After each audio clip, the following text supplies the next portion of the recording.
Hi dear students, कैसे आप सभी लोग। मैं मोहित ठाकरे वेलकम करता हूं आपका आपके अपने यूट्यूब चैनल बीरन एकेडमी के ऊपर। दोस्तों, आज के इस वीडियो लेक्चर में हम बात करेंगे method for expressing concentration of a solution. तो दोस्तों, आइए इस चीज़ को समझते हैं। आप लोग एक चीज़ याद रखिए, जो कंसंट्रेशन होता है वो हमारा होता है सॉल्यूट का किसी सॉल्यूशन में जो अमाउंट प्रेजेंट होता है वही हमारा उस सॉल्यूशन का कंसंट्रेशन कहलाता है। या हम यूं कहें कि जो कंसंट्रेशन है वो डायरेक्टली डिपेंड करता है हमारे सॉल्यूट के अमाउंट के ऊपर। इसको एक्सप्रेस करने के लिए हम अलग अलग मेथड्स का यूज़ करते हैं, जैसे कि यहाँ पे लिखा हुआ है strength, percentage, molarity, molality, normality, mole fraction, part पर मिलियन।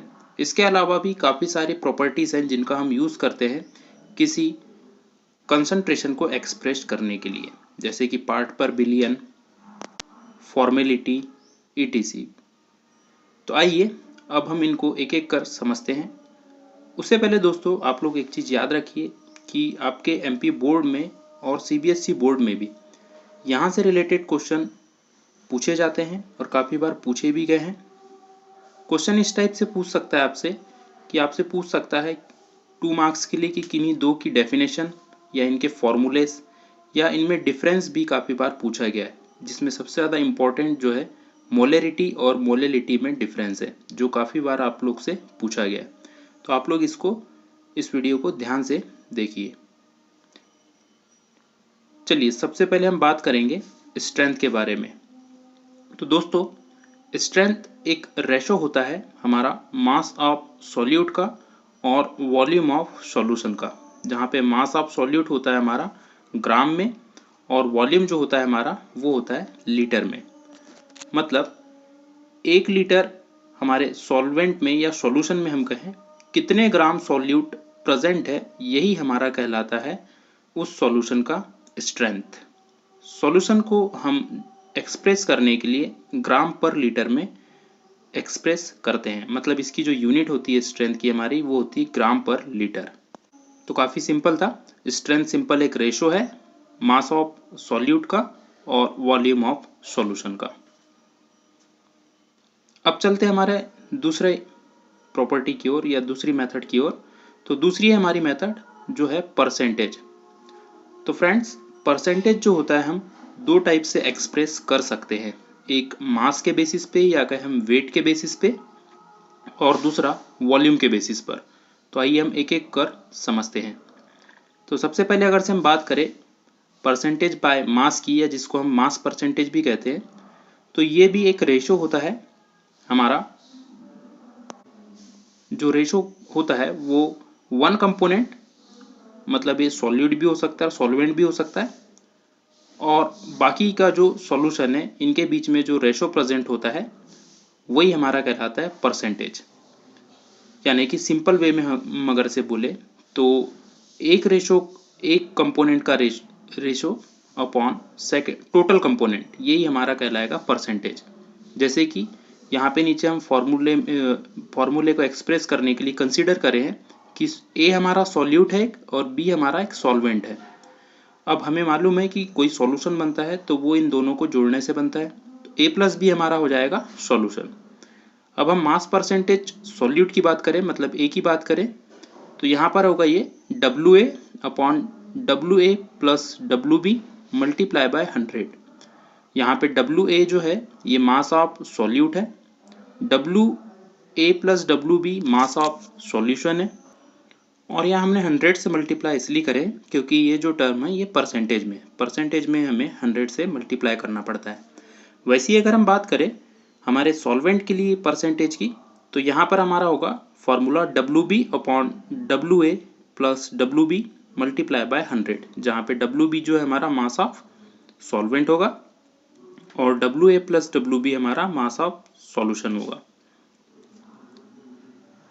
सेकेंड हम बात करें परसेंटेज बाय वॉल्यूम की या वॉल्यूम परसेंटेज की, तो ये यहाँ पर मास के प्लेस पर जब हम वॉल्यूम को ले लेते हैं तो यही जो परसेंटेज कहलाता है वॉल्यूम्स का, सॉल्यूट और सॉल्वेंट और सॉल्यूशन का, यही कहलाता है हमारा वॉल्यूम परसेंटेज।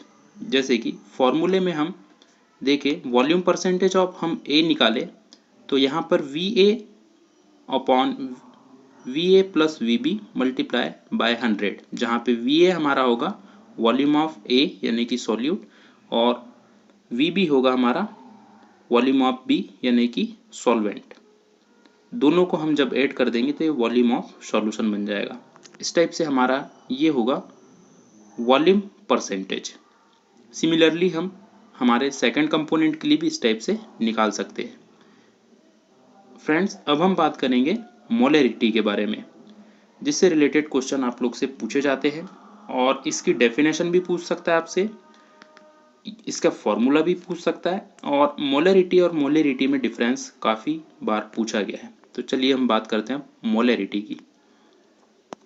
मोलरिटी को सिंपली हम डिफाइन करें तो मोलरिटी जो होता है number of moles of solute dissolve in 1 litre of solution ही हमारा कहलाता है मोलरिटी। यानी कि हम बोले तो 1 लीटर सॉल्यूशन में हमारा कितने नंबर ऑफ मोल्स सॉल्यूट के डिजॉल्व है, यही कहलाता है हमारा मोलरिटी।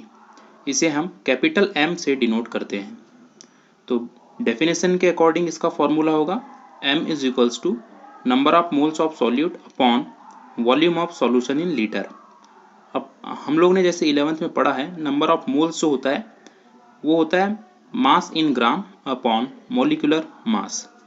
जब हम इसको हमारे फॉर्मूले में पुटअप करेंगे तो ये आ जाएगा मास ऑफ सॉल्यूट इन ग्राम, जिसे हमने WB से रिप्रेजेंट किया है। WB का मतलब यहाँ पे हम सॉल्यूट के लिए ले रहे हैं इसलिए WB है, सॉल्वेंट के लिए लेते तो हम WA से रिप्रेजेंट करते। अपॉन में मॉलिक्यूलर मास ऑफ सॉल्यूट जिसे हमने रिप्रेजेंट किया है MB से, multiply volume of solution in litre.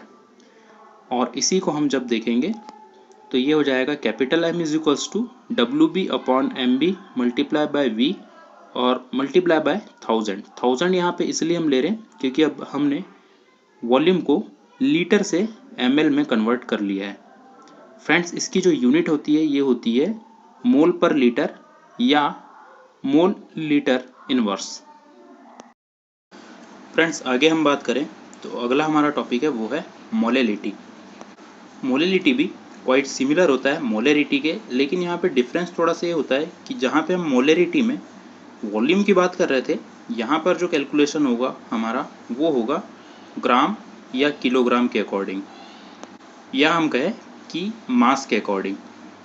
तो मोलरिटी की अगर से हम डेफिनेशन की बात करें तो मोलरिटी की डेफिनेशन होती है the number of moles of solute dissolve in 1 kg of solvent is known as molarity.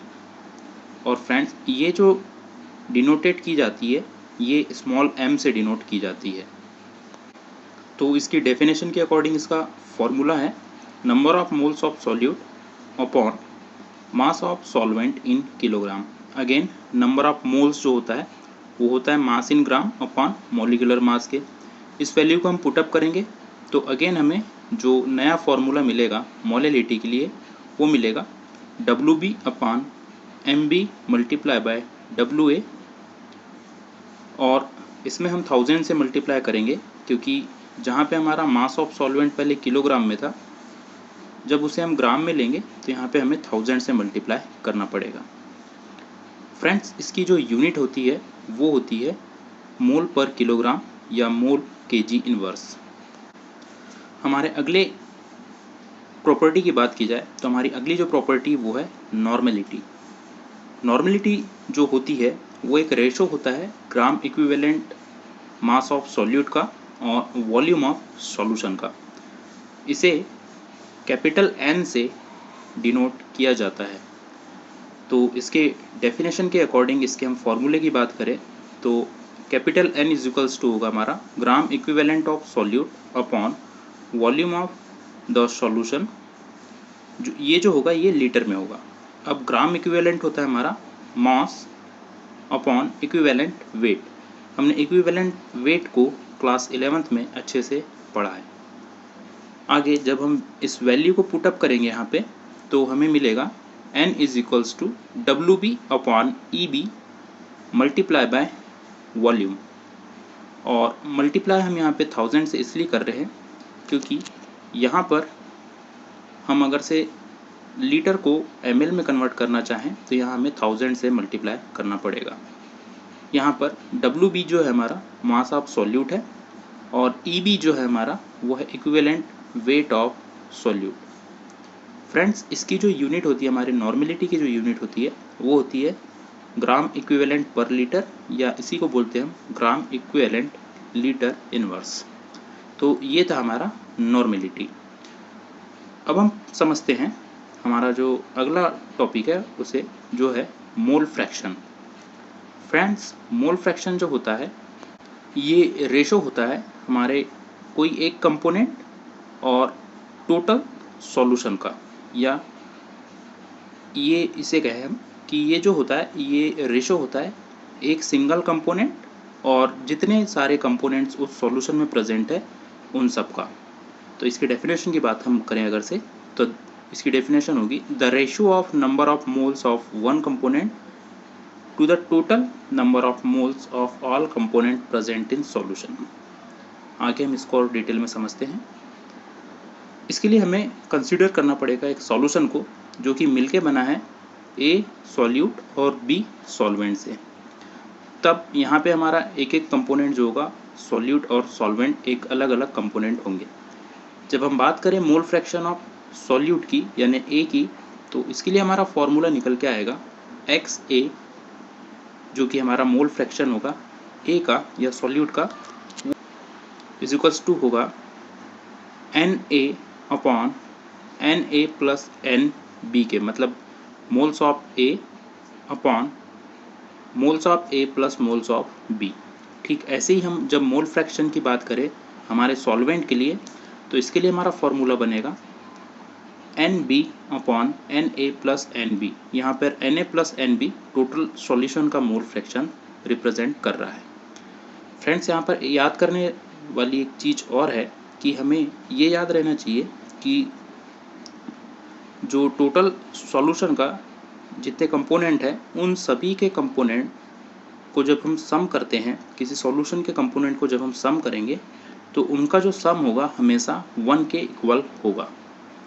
आगे एक और चीज़ कि मोल फ्रैक्शन जो होता है एक यूनिटलेस प्रॉपर्टी है और ये टेम्परेचर से इंडिपेंडेंट होता है, मतलब ये टेम्परेचर से अफेक्ट नहीं होता है। तो फ्रेंड्स, आप लोग इस चीज़ को याद रखिए क्योंकि ये MP बोर्ड के क्वेश्चन पेपर में पूछा गया है कि पुराने एग्ज़ाम्स में जब इस यूनिट से हमारे ऑब्जेक्टिव्स आते थे उस टाइम पे ये पूछा गया है कि हमारा जो इनमें से कौन सी जो प्रॉपर्टी है वो यूनिटलेस होती है। तो याद रखना मोल फ्रैक्शन जो होता है हमारा ये एक यूनिटलेस प्रॉपर्टी है। आगे हम बात करें पार्ट पर मिलियन की, तो पार्ट पर मिलियन जो है जहाँ पर हमारा सॉल्यूट का अमाउंट काफ़ी कम होता है, बहुत ही छोटे अमाउंट में जहाँ पे सॉल्यूट प्रेजेंट होता है किसी सॉल्यूशन में, वहाँ पे हम पार्ट पर मिलियन या पार्ट पर बिलियन प्रॉपर्टी का यूज़ करते हैं। पार्ट पर मिलियन की अगर से हम बात की जाए तो यहाँ पर हम किसी सॉल्यूट का पार्ट को कैलकुलेट करते हैं। हर एक मिलियन सॉल्यूशन में, हर एक मिलियन सॉल्यूशन पार्ट में एक सॉल्यूट कितने पार्ट में प्रेजेंट है इसे हम कैलकुलेट करते हैं। ये जो होती है बहुत ही छोटी क्वांटिटी होती है, जहाँ पे सॉल्यूट की बहुत छोटी क्वांटिटी प्रेजेंट हो वहाँ पर हम ज़्यादातर इस प्रॉपर्टी का यूज़ करते हैं। जैसे कि हमारे एटमॉस्फेयर में प्रेजेंट पॉल्यूटेंट्स या वाटर में प्रेजेंट हमारे माइक्रोब्स या पॉल्यूटेंट्स। आपने इस अमाउंट को न्यूज़ में काफ़ी बार सुना होगा। जब दिल्ली NCR में पॉल्यूशन की बात होती है तब वहाँ पर ppm की हम बात करते हैं, तो आपने इस क्वांटिटी को न्यूज़ में काफ़ी बार सुना होगा। तो ये क्वांटिटी जो बहुत ही माइन्यूट अमाउंट में जहाँ पर हमारा सॉल्यूट प्रेजेंट होता है वहाँ पे ज़्यादातर ये यूज़ की जाती है। आगे हम इसके फॉर्मूले की बात करें तो ppm इज इक्वल्स टू होता है हमारा number of part of the component upon total part of all component in solution. मतलब हम ये बोले कि सॉल्यूशन का वहाँ पे कितना, ये जिस कंपोनेंट को हम मेज़र कर रहे हैं उसका कितना पार्ट है और इसे हम डिवाइड करेंगे टोटल वो कंपोनेंट या सॉल्यूशन कितने कंपोनेंट से मिलके बना हुआ है। और इसमें हम मल्टीप्लाई करेंगे 1 मिलियन का, यानी कि 10⁻⁶। तो फ्रेंड्स ये था हमारा लेक्चर जो कि था method for expressing concentration of solid solution के ऊपर। वीडियो के लास्ट में आप लोगों के लिए जीके के 2 क्वेश्चन हैं, कमेंट बॉक्स में आप इनका आंसर ज़रूर दें। फ्रेंड्स पहला क्वेश्चन ये है कि जैसे कि मिलियन में हमारे टोटल 6 ज़ीरो होते हैं, वैसे ही बिलियंस में टोटल कितने ज़ीरो होते हैं। सेकंड बात ये कि हम जनरली सुनते हैं दिल्ली एनसीआर, तो एनसीआर का फुल फॉर्म क्या होता है। अपने आंसर कमेंट बॉक्स में ज़रूर दें।